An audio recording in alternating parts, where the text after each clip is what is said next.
આપ જોઈ રહ્યા છો પ્રજાના પ્રશ્નોને વાચા આપતું મિસ્ટર ગુજરાત ન્યૂઝ। નમસ્કાર। ગાંધીધામ શહેરમાં દારૂના ગેરકાયદેસર વેપાર સામે પોલીસને મોટી સફળતા મળી છે। એલસીબી ટીમે બાતમીના આધારે મહેશ્વરીનગર વિસ્તારમાં દરોડો પાડી અંદાજે 10,47,000નો મુદ્દામાલ જપ્ત કર્યો છે। પોલીસ તપાસ દરમિયાન ચોંકાવનારી બાબત સામે આવી હતી।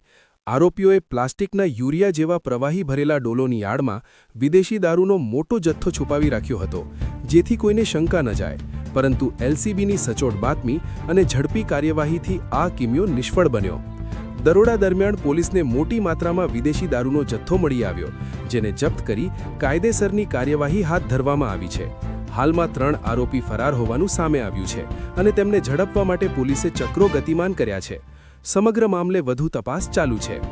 ગાંધીધામમાં દારૂ ધુસાડવાનો આ નવો કિમિયો પોલીસે નિષ્ફળ બનાવતા ગેરકાયદેસર પ્રવૃત્તિઓમાં સંકળાયેલા તત્વોમાં ચકચાર મચી ગઈ છે। રિપોર્ટ અલી મામદ ખલીફા, સત્યતાની સાથે સ્પષ્ટ વાત।